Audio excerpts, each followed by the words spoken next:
Hello friends, നമ്മളിന്ന് മറ്റൊരു കണക്ഷനായിട്ടാണ് വന്നിട്ടുള്ളത്. നമുക്ക് 2 ഹണ്ടർ കമ്മീഷൻ ഹിസ്റ്ററിയിൽ പഠിക്കാനുണ്ട്. ഇതിൻ്റെയൊക്കെ വർഷങ്ങളാണ് എല്ലാവർക്കും ഉള്ള പ്രശ്നം. 1882 ഒരു വിദ്യാഭ്യാസ കമ്മീഷനായിട്ട് ബ്രിട്ടീഷ് ഇന്ത്യയിലെ ആദ്യത്തെ വിദ്യാഭ്യാസ കമ്മീഷൻ. രണ്ടാമത്തത് നമ്മളെ ജാലിയൻ വാലാബാഗ് കൂട്ടക്കൊലയെക്കുറിച്ച് അന്വേഷിക്കാൻ ചുമതലപ്പെടുത്തിയ ഒരു കമ്മീഷൻ.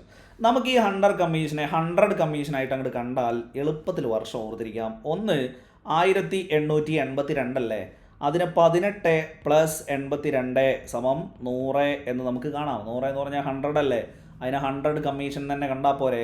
അപ്പോൾ നമുക്ക് ആ 18 82 അതിലൊരു 100ൻ്റെ ടച്ച് ഉണ്ട് എന്ന് മാത്രം എന്ത് ചെയ്താൽ മതി, ജസ്റ്റ് അവിടെ കണ്ടാൽ മതി. അപ്പോൾ രണ്ടാമത്തെ 100 ആകുമ്പോഴോ, രണ്ടാമത്തെ 100 ആകുമ്പോൾ നമുക്കതെന്താണ് 191 + 9 എന്ന് കണ്ടാൽ അതെത്രയാ 200 അല്ലേ.